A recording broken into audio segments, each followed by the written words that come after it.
Welcome to study with Neha. This is Neha Khurana. So guys, आज मैं आपसे डिस्कस करूंगी C10 2011 का प्रीवियस ईयर पेपर और ये EVS जो सेक्शन है आज मैं आपको करवाऊंगी।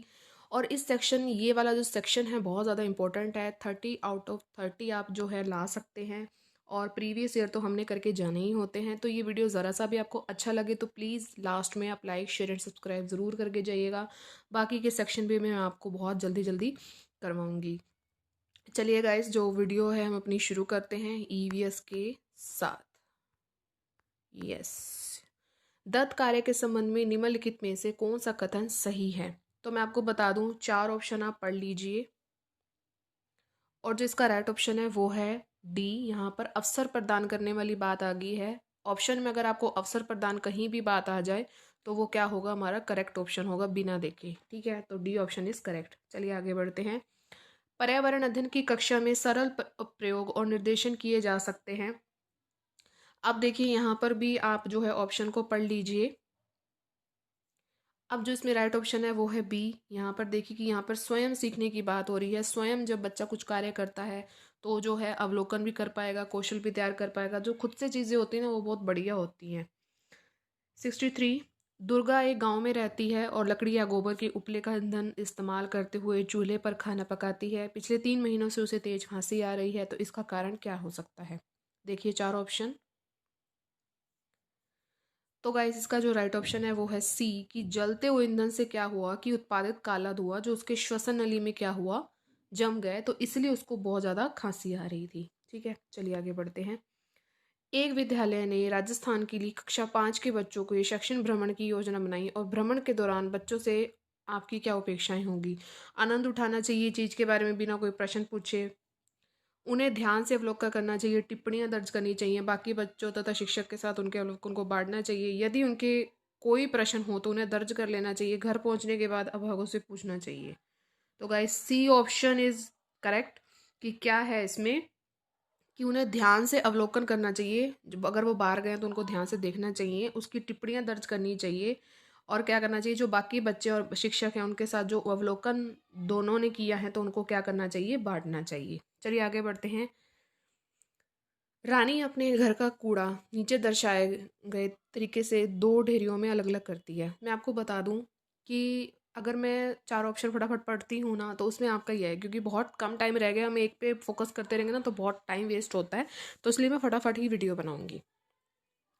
केले का छिलका, सब्जियों के छिलके, सूखी पत्तियां, जैम की बोतल, सॉस की बोतल, उपयोग में लाए गए टूथपेस्ट, ट्यूब, प्लास्टिक के खिलौने। तो रीना ने दो ढेरियों में कूड़ा नियमन आधार पर अलग किया है। दुर्गंध है, दुर्गंध रहित है, अपघटित होने वाले, अपघटित नहीं होने वाले, पुनः चक्रण किया जा सकता है, पुनः चक्रण नहीं किया जा सकता है, घरेलू कचरा है या औद्योगिक कचरा है। तो बताइए आपको क्या लगता है? तो गाइज, इसका जो बी ऑप्शन बिल्कुल करेक्ट है कि ये जो हैं ये अपघटित होने वाले हैं। ठीक है, और ये नहीं होने वाले, ये एक बार बन गए तो बन गए, ये दोबारा मतलब इनका हम रीयूज कर सकते हैं। कैसे कर सकते हैं वो आपका जो एक्सप्लेनेशन है वो बता देती हूँ। रानी अपने घर का जो कूड़ा है अलग अलग करती है। अपघटित होने वाले कूड़े को वो पहली ढेरी ढेरी में, और इसको जो है जो हो नहीं हो सकता है उसको उसमें कर दिया। क्योंकि जो केले का छिलका है, सब्जियों की छिलके, सूखी पत्तियाँ, ये जो अपघटित हो सकती है, लेकिन जो ये नहीं हो सकती है। ओके, ध्यान रखिएगा इस क्वेश्चन का। नेक्स्ट क्वेश्चन है, दोपहर के भोजन अवकाश के बाद पर्यावरण अध्ययन पढ़ाते समय आप ये पाते हैं कि बच्चे पाठ में रुचि नहीं ले रहे हैं, तो आप क्या करेंगे? नहीं ले रहे हैं वो, बच्चों से कहेंगे कि वे डेस्क पर सिर रखकर आराम करें, पाठ को रोचक बनाने के लिए बहुआयामी बुद्धि पर आधारित दृश्य सामग्रियों को करें, तुरंत बदल देंगे, बच्चों को बाहर मैदान में ले जाएंगे। बताइए, कमेंट सेक्शन में बताइएगा, थोड़ा सपोर्ट दीजिएगा। तो बी ऑप्शन बिल्कुल करेक्ट है, क्योंकि यहाँ पर बहुआयामी बुद्धि का नाम आ गया है और दृश्य श्रव्य सामग्री यहाँ पर यूज हो गई है। ये दोनों चीजें अगर यूज हो गए तो वो ऑप्शन बिल्कुल अपने आप ही करेक्ट हो जाएगा। चलिए आगे बढ़ते हैं।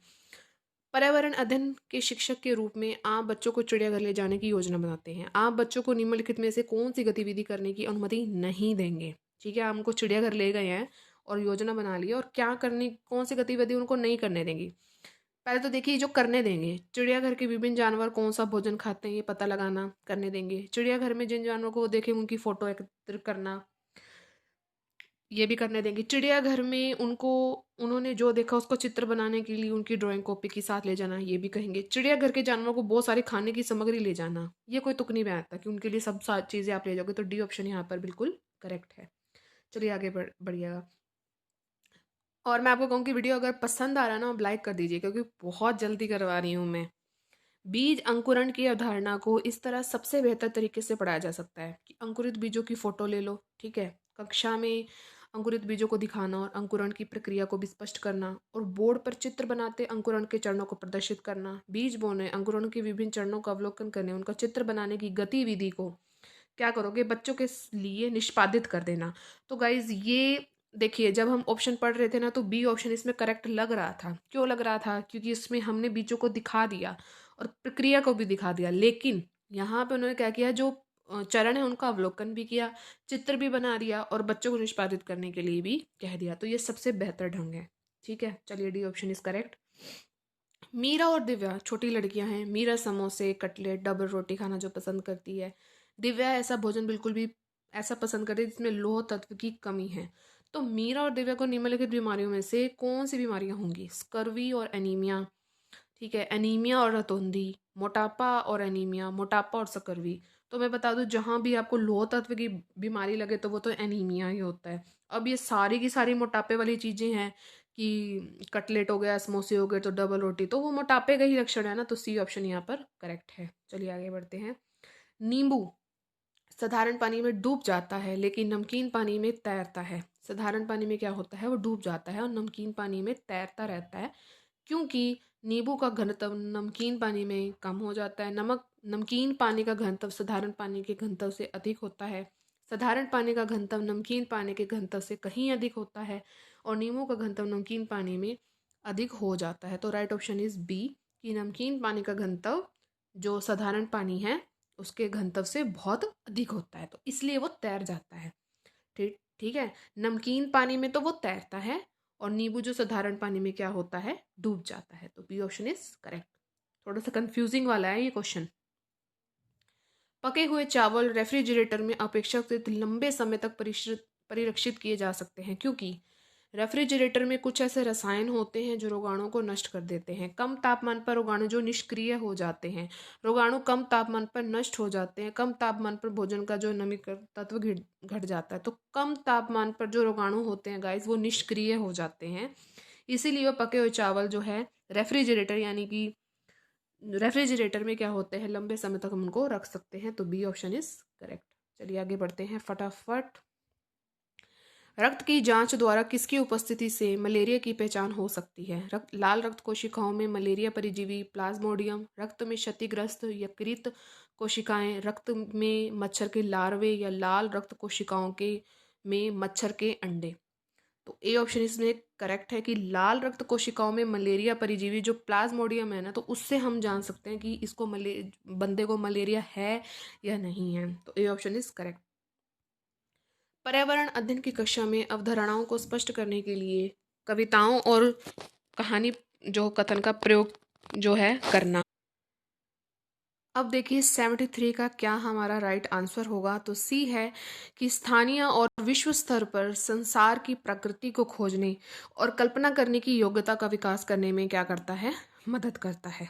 कविता और जो कहानी है तो वो संसार के बारे में बताता है, उनकी प्रकृति के बारे में बताता है। तो सी ऑप्शन इज करेक्ट। किसके नेतृत्व में चिपको आंदोलन को बल मिला? सभी को पता है, सुंदरलाल बहुगणना के नेतृत्व में हमें जो है ये मिला था, चिपको आंदोलन का पता लगा था। चलिए आगे बढ़ते हैं। विटामिन ऐसे पदार्थ हैं जो हमारी उपापचय दर बढ़ाकर भार में कमी लाते हैं, स्वस्थ रहने के लिए दवाई के रूप में लिए जाते हैं, पेशियों का विकास करके हमें ताकतवर बनाते हैं, और हीनता जन्य रोगों से बचाव के लिए थोड़ी मात्रा में क्या है, आवश्यक है। तो ये बिल्कुल करेक्ट ऑप्शन है हमारा कि हीनता जन्य रोगों से बचाव के लिए थोड़ी मात्रा में क्या है, ये आवश्यक है। सिर्फ थोड़ी मात्रा में, ज़्यादा नहीं है, ज़्यादा यूज़ करेंगे तो बहुत हानि हो जाएगी। चलिए 76 क्वेश्चन की ओर बढ़ते हैं। ग्रामीण क्षेत्रों में गाय के गोबर में झोपड़ी की दीवारों और फर्श को लिपा जाता है, ठीक है। उन्हें कीटों को दूर रखने के लिए करते हैं, चिकना और साफ बनाने के लिए करते हैं, खुरदरा बनाकर घर्षण कम करने के लिए करते हैं, या फर्श को प्राकृतिक रूप देने के लिए करते हैं? तो बी ऑप्शन इज करेक्ट। चिकना और साफ बनाने के लिए ये सब करते हैं ग्रामीण क्षेत्रों में, आपने भी देखा होगा, ताकि वो साफ और चिकना रहे, और इसमें क्या होगा कि कीड़े मकोड़े भी दिखाई पड़े। ठीक है, तभी हमें दिखाई देंगे ना, अगर हमको साफ और चिकना रखेंगे। तो बी ऑप्शन इज करेक्ट। चलिए आगे बढ़ते हैं फटाफट। एक किसान दानों को भूसे से अलग करना चाहता है, जिस प्रक्रिया से जो कर किया जा सकता है वो क्या कहलाएगी? हस्तचयन, थ्रेशिंग, निष्पावन या फसल की कटाई? तो बताइए, बी ऑप्शन इज करेक्ट। इसमें जो थ्रेशिंग है, थ्रेशिंग से क्या होगा कि दानों को भूसों से हम अलग कर सकते हैं। ठीक है, और थ्रेशिंग इसको कहते हैं। ठीक है, चलिए आगे बढ़ते हैं। पर्यावरण अध्ययन की पाठ्यपुस्तक में पहेलियां शामिल करने का निम्नलिखित में से कौन सा उद्देश्य नहीं है? नहीं है, ठीक है।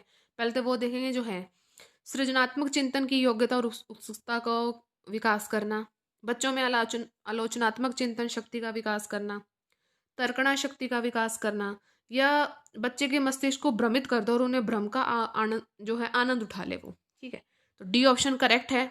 ये सृजनात्मकता में मतलब ये नहीं होता, उनका उद्देश्य नहीं होता जो पहेलियां हम देते हैं पाठ्य पुस्तक में, तो उनका उद्देश्य ये नहीं होता कि वो इल्यूजन में रहे, भ्रम में रहे, उन्हें पता ही ना लगे कि सही क्या गलत क्या है।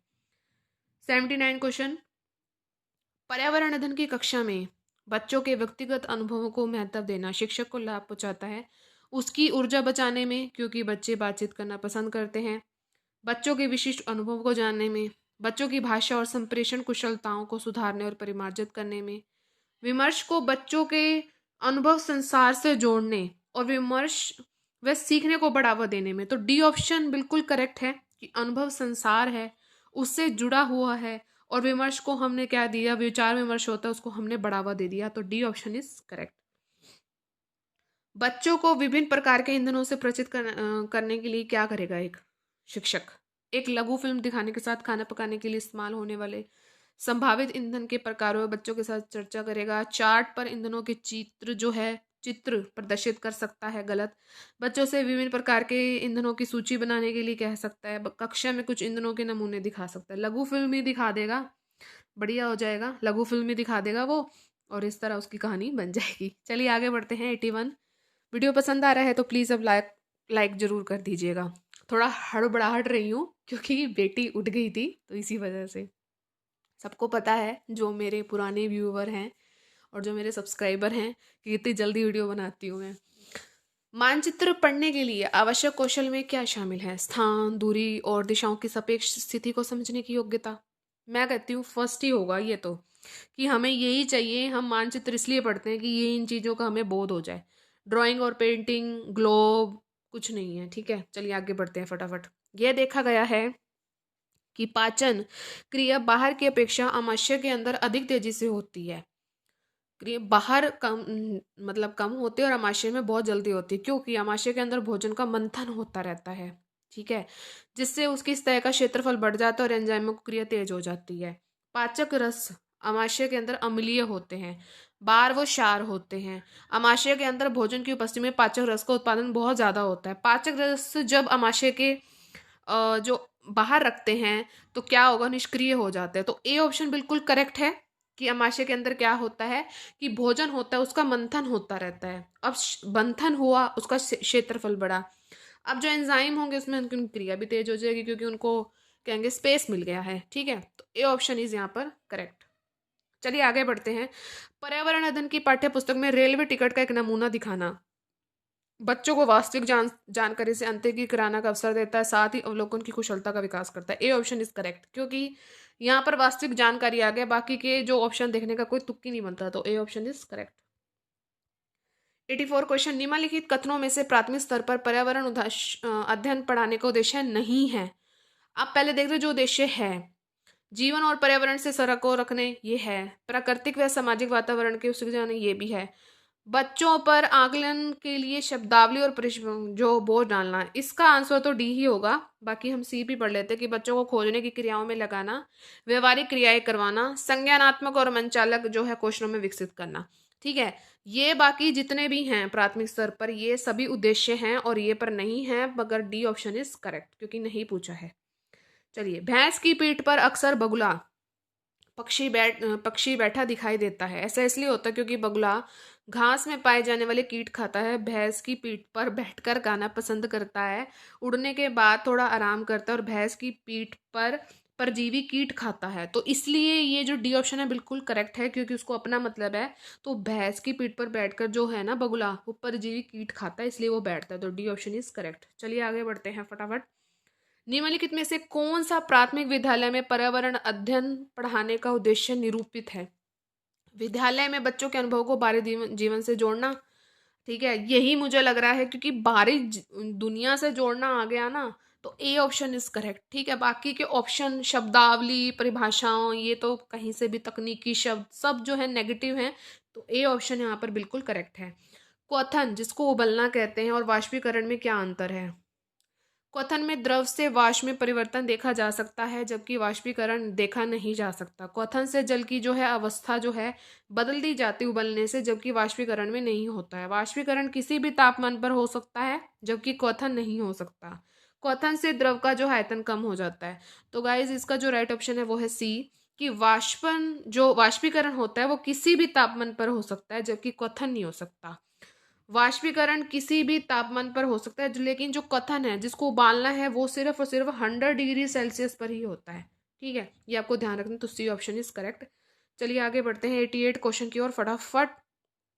एक पुरुष जिसका रक्त ओ है, ए रक्त वाली समूह वाली स्त्री से शादी कर लेता है, उसके पहले बच्चे के रक्त समूह ओ होने की संभावना कितनी होगी? तो बी 50% होगी, क्योंकि उसमें ऐसा है कि जो ए ओ होता है गाइज वो यूनिवर्सल होता है। ठीक है, तो अगर उसकी उससे शादी हो गई है, ए से शादी हो गई है, 50% तो उसका भी बनेगा ना, कॉमन सी बात है, तो 50% होगा। टूटता तारा क्या है उल्का? एक समान गति से चलने वाला तारा है, एक चमकता पिंड जो वायुमंडल में एक समान गति से चलता है, एक तारा जिसके एक सिरे पर पूंछ होती है, उल्काब जो पृथ्वी के वायुमंडल में प्रवेश करते हैं और जो आग पकड़ लेता है। बिल्कुल डी ऑप्शन हमारा बिल्कुल करेक्ट है, कि टूटता तारा एक प्रकार का पिंड होता है जो बहुत तेज गति से क्या करता है, वायुमंडल में प्रवेश करता है। ठीक है, वायु में घर्षण बल लगने के कारण क्या होता है, ये आग पकड़ लेता है, घर्षण बल पकड़ने का। D option is correct. हमारा लास्ट क्वेश्चन, प्राथमिक स्तर पर आकलन में शामिल होना चाहिए, क्या होना चाहिए? छोटे बच्चों को उत्तीर्ण तथा अनुत्तीर्ण की श्रेणी के अंतर्गत आंकने के लिए प्रत्येक सप्ताह गृह कार्य, कक्षा कार्य, शिक्षक द्वारा सतत और असंरचनात्मक तरीके से किए गए अवलोकन को बच्चों और अभिभावकों के साथ बांटना, प्रत्येक सप्ताह औपचारिक परीक्षाएं और खेल तथा उन्हें प्रगति दर्ज में पत्र में क्या करें, दर्ज करवा दें, और अर्धवार्षिक और वर्ष के अंत में। तो बी ऑप्शन इज करेक्ट, कि शिक्षक द्वारा आप क्या करेंगे, सतत और असंरचनात्मक तरीके से उनको करेंगे। तो गाइज ये था आज का वीडियो, कैसा लगा कमेंट करके ज़रूर बताइएगा, और आप ज़्यादा से ज़्यादा लाइक शेयर एंड सब्सक्राइब ज़रूर कीजिएगा। साथ में जो बेल आइकन है उसको हिट जरूर कीजिएगा, तभी आपको मेरी सारी नोटिफिकेशन टाइम टू टाइम मिलेंगी। मिलेंगे अपनी नेक्स्ट वीडियो में, मैं आपसे डिस्कस करूंगी 2012 का जो क्वेश्चन पेपर डिस्कस करूंगी ईवीएस का ही। चलिए मिलते हैं हम अपनी नेक्स्ट वीडियो में। Bye bye guys and take care.